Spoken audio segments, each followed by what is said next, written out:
Hi, I'm Casey Mraz, and you're listening to the Lawyer Mastermind podcast, where we help attorneys grow their law firms by interviewing experts who can fast track their success.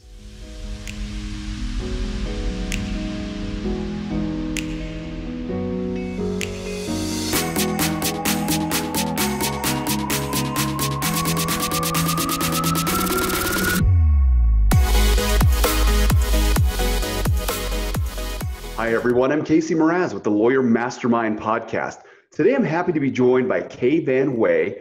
Kay's the founder of Van Way, Presby Williams, based out of Dallas, Texas. Thank you so much for joining us today, Kay. Thanks for having me. Absolutely. And, today we're going to be talking about a situation that everybody's found themselves in now, which is adapting to the challenges of COVID and moving your law firm if you've had to make any changes. So if you don't mind just start off by telling us a little bit about your firm and kind of what everything looked like before all of this went down. Well, we're a personal injury litigation firm based in Dallas, but we do work nationwide. And we employ about 18 people. I'm proud to say that, knock on wood, we've managed to hold pretty steady with that number and keep people employed. So I'm proud of that. But we are very, very busy. We were busy before. We're busy during. I'm hopeful we'll be busy after the pandemic. And, my big joke lately is that I'm going to need a vacation from the pandemic. We're not sitting on the couch watching Netflix and eating bonbons around here. Got it. I love that. And that's really, refreshing to hear because it seems like, people are in different scenarios. Did the court stay open where you are, or did they adapt? Well, yes, they, for the most part, stayed open. Of course, things slowed down a little bit. It wasn't as easy to get things done, but the courts throughout Texas, and in Dallas in particular, have adjusted very easily. Myself and my partners have had Zoom hearings. We've had virtual mediations. Wow. The only thing we can't do is a jury trial. And for our line of work, that is frustrating because the end point of any case for our clients is jury trial and holding the defendant's feet to the fire. So that's been a little difficult. They don't know exactly in Dallas when we're going to return to that, but most people are hoping for maybe July or August with some modifications of perhaps even doing 6-person juries so that people can spread out a little bit. Okay. Got it. Well, that's good that they were able to adapt. I was talking to an attorney in Chicago and, Cook County, they hadn't even switched to Zoom in any capacity and they were just staying shut. So that's good to hear that things are going a little bit better there in Dallas. As far as your office goes, did you have to go remote or were you able to stay in the office? What happened there? Technically, we could have remained open the entire time and required people to come to work because in Dallas, we were considered an essential business, but we didn't. And we all had a little bit of time to prepare. We saw the tsunami coming. So, I'd say the week before we could tell everything was going to shut down, we literally sent people home with computers, with printers. Do you have plenty of printer paper? Do you have plenty of toner? So we prepared for everyone to work remotely. And of course, we're virtual anyway. Everything that we have is cloud-based. Everybody can access all of their files. So really, we've worked without a hitch in that respect. Just this past week, we started letting people return as they wanted to. We haven't required anyone to come work if they're not comfortable with it, but we've allowed people to come back and work. But, people are fortunate, I feel, to work for us in the sense that most everyone has a confined office as it is. And so we're also, doing all of the cleaning protocol, just the same as any other business would. Mm-hmm. Awesome. Okay. Well, that's good. So that sounds like that wasn't a big challenge for you then, going remote. Well, It wasn't. We had to do some adjusting. We had some clients that just wanted to come drop things off at the office or whatever. And we were like, well, that won't be necessary, you know. Uh-huh. There have been some adjustments, but, like I said, we've been able to take virtual depositions. We've done virtual mediations.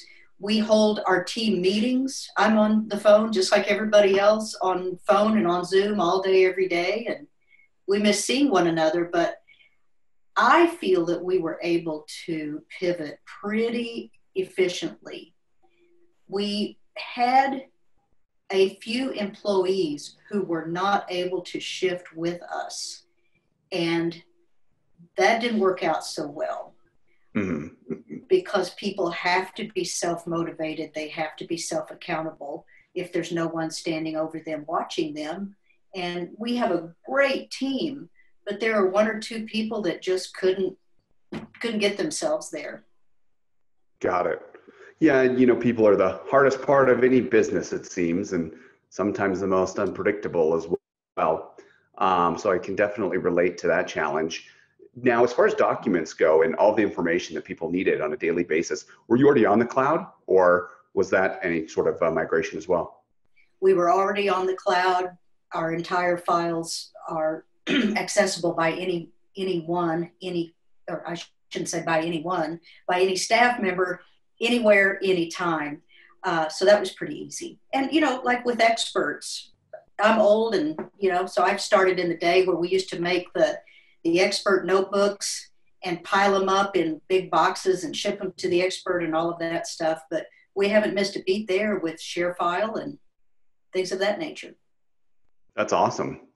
And then you talked about, maybe not everybody was a good fit for working remotely. Overall, would you say that that most of the other employers responded well to that, and that they're still doing the same or amount of work that they would do in the office? Or yes, I will say it varies by circumstance. It varies by employee and it varies by circumstance. So I'll give you an example. We have a wonderful young associate who is such an asset to the firm, and she wants to do everything that she can, but she has 2 toddlers at home and no daycare, and she's a single mother. So she cannot be as productive as she would be if the kids were in daycare and she was in the office. But we understand that. We make accommodations for that. I think as an employer, the thing that I appreciate the most are the people who say, what else can I be doing? So by way of example, we have 2 people in the that comprise our intake department. One's a registered nurse, and the other one is a certified medical tech. And they talk to all of the people who call on a daily basis, inquiring about whether they have a case. So across the board, not just us, everybody's intakes have slowed down. So I asked, hey, would you be willing to cross-train to learn how to order medical records or summarize medical records or do this, that, or the other? And I have so appreciated the attitude of those who have said, absolutely, what can I do? I'm in. Mm-hmm. That's what an employer wants to hear. Yeah, absolutely. And, having that self-discipline while being able to work from home is also an important part of that. So it's great. It sounds like you have the right people in the right seats in your organization there, and that they were able to adapt as well. So that's really great. We did. And then it's been a painful process. Oh, sorry. I was just going to say. Oh, no, go ahead. Sorry, I cut you off. Oh, no. I just was going to say, what you said previously about employees. We do have a great staff, and it's been a painful process to get there. And once you get the right people and the right mix of people, you want to hold on to them. Absolutely. Yeah. No, I can relate to that. And, good people are hard to find, and, especially people that can adapt as well and have that self-discipline and being able to kind of pivot, I guess, as needed. That sounds like that has definitely been important. You mentioned that case intake has changed. How has that changed? Has it changed a lot, dramatically, or subtly? Well, my observation is that the quantity of people calling is down.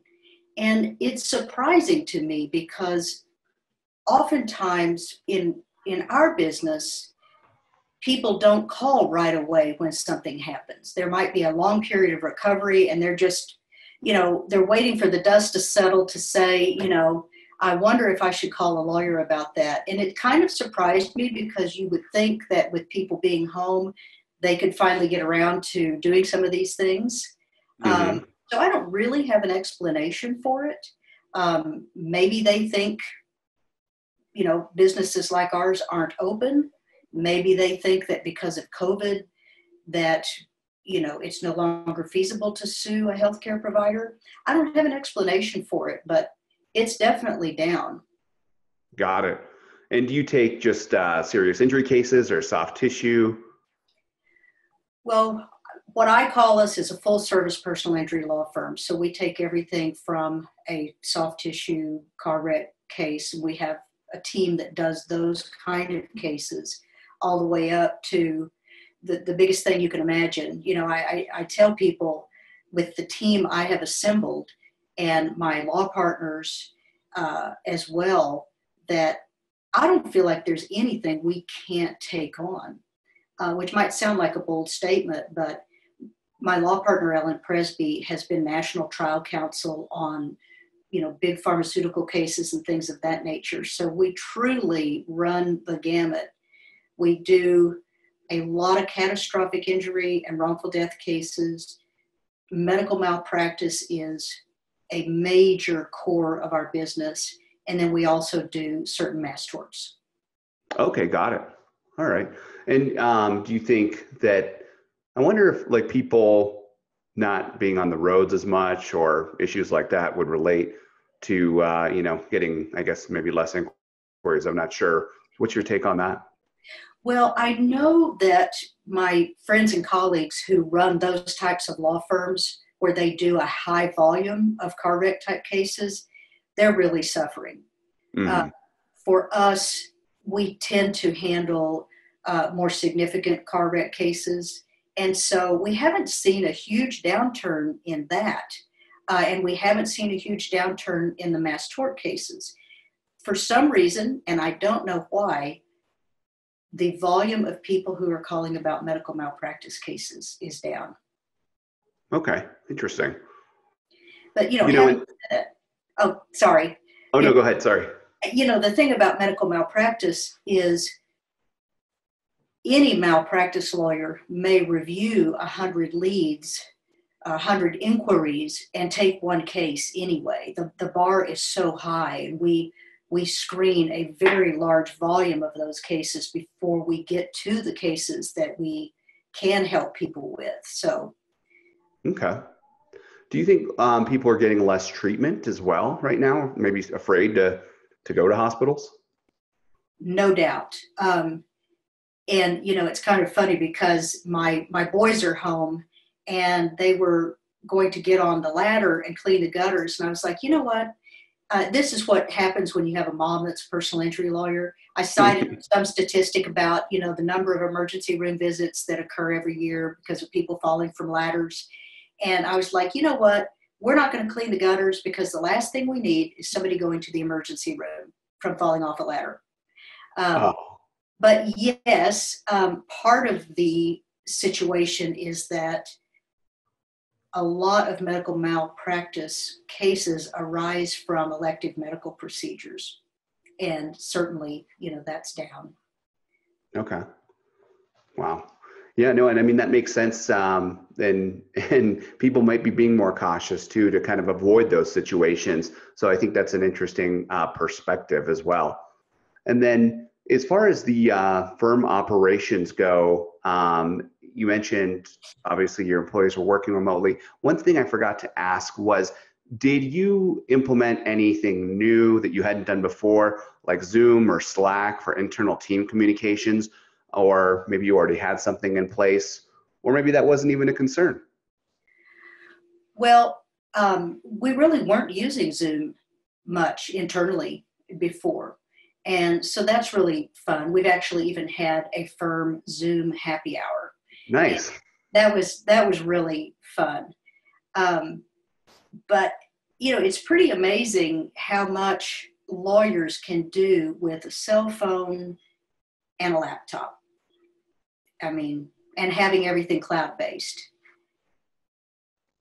Yeah, no, definitely. No doubt. Okay. And is there any weaknesses or like things that you think that you would improve upon now in the situation that you're in? Any areas of opportunity maybe?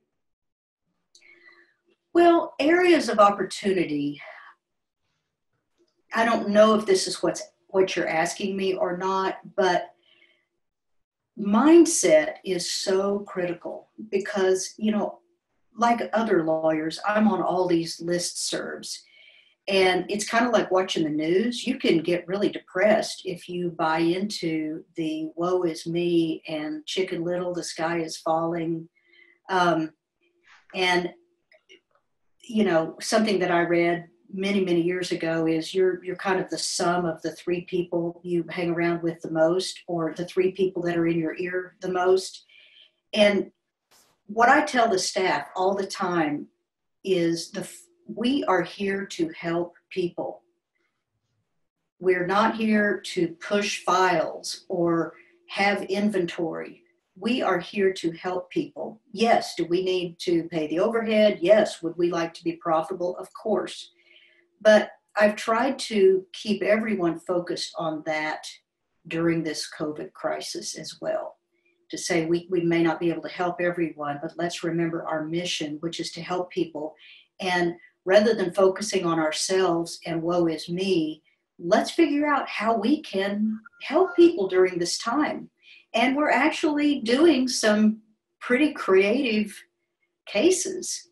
We'll see how that works out, but we're trying to be a contributor to the good of society. And that may sound kind of Pollyanna-ish or whatever, but that's what we're all about. And it doesn't matter if you're a personal injury lawyer or a probate lawyer or a family lawyer. I think as a profession, if we think in those terms during this time, how can I be of service? How can I help? That lawyers might find that there's new avenues of business they haven't even thought about before. Yeah, absolutely. And, I think that's an important business lesson in general. I think just helping people out and being there for them. People right now don't want to be inundated with like advertising, but if you're there for them and you're helping them in a time of need, and that's, your brand and what you're doing, you're going to resonate with them. They're going to be able to connect with you. And I mean, I think you're right about also that being another source of new clients as well. Yeah, exactly. Lead with how can we help you? Mm-hmm. I love that. And, I've talked to some law firms that do that. So I worked with law firms that don't do that. And maybe somebody calls in and they can't help them with their case and just kind of maybe try to shut that call off right away. Whereas others have taken the opposite approach and maybe gone out of their way to help them a little bit, even over the phone. And that's resulted in good reviews and of course, good PR. So you can really see that in practice as well, which is really interesting. So I'm glad you brought that up. Yeah, absolutely. So Kay, it sounds like that things have gone really well for you, which is really awesome. Well, we're hanging in there. I mean, I'm not going to say it's easy. I mean, I'm human, and sometimes the monotony of getting up and getting out of your pajamas or your sweats every day and putting on a happy face for the rest of the world, it's challenging at times, but I've found that keeping my health, myself, mentally and physically healthy allows me to be a better leader. And, I've done some of the craziest things, such as every Tuesday and Thursday, we have a 2-hour medical malpractice docket team meeting. We go over every case, we talk strategy or whatever. And I've got these, noise canceling headphones, and I put on my tennis shoes and walk during those calls. And so on docket review days, I get in 6 or 7 miles walking. And I'm not even thinking about the fact that I'm getting exercise because I'm focused, I'm concentrated, I'm engaged in conversations or whatever. But that's helped so much with my stress and my mindset, and, keeping a gratitude list and realizing that it's like being a parent, that your children are listening and watching. Well, your staff is listening and watching. And if they start seeing you crack, then they're going to lose confidence. So. Mm-hmm.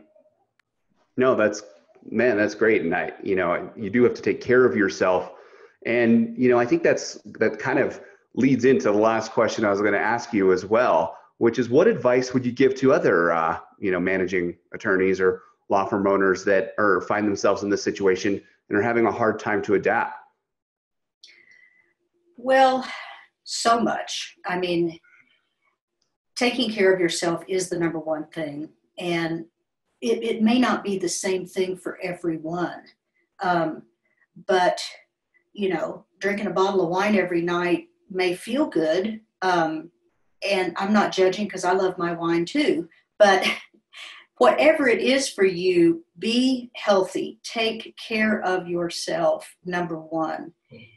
Find ways to be grateful. The work that we do, we can always look at somebody else who has it 1 trillion times worse than us, right? And to not panic and realize that this too shall pass, and that even if some law firms need to make adjustments, they can make adjustments and they can come out of this stronger and better. My whole thing is, I want to come out of this stronger and better. I want to come out of it leaner.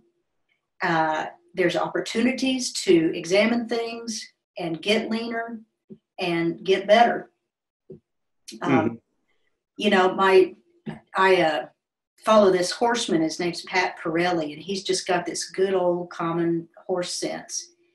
And he says, good, better, best, never let it rest. Get your good better and your better best. And I probably drive my staff crazy, because this is what I live by. And I drive myself to always, every day, well, I did my best yesterday. Today I'm going to try to do even better. And so in addition to running the business and taking care of our clients and all of the things that go into the day-to-day of a law firm, every day we're looking at things. How can we tweak this? How could we improve that? Mm-hmm.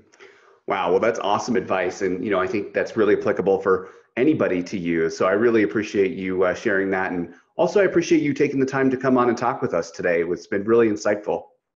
You bet. Well, I appreciate you having me. And I hope that some of my rambling musings are helpful to somebody who maybe is struggling a little bit right now. I think it's gonna all be all right. We'll go awesome. Well, thanks for that encouraging statement there. And I feel the same way. And hopefully it's sooner rather than later. But again, I'm glad that things are going decent for you. And I appreciate you taking the time today. I look forward to catching up again in the future. You bet. Thank you so much.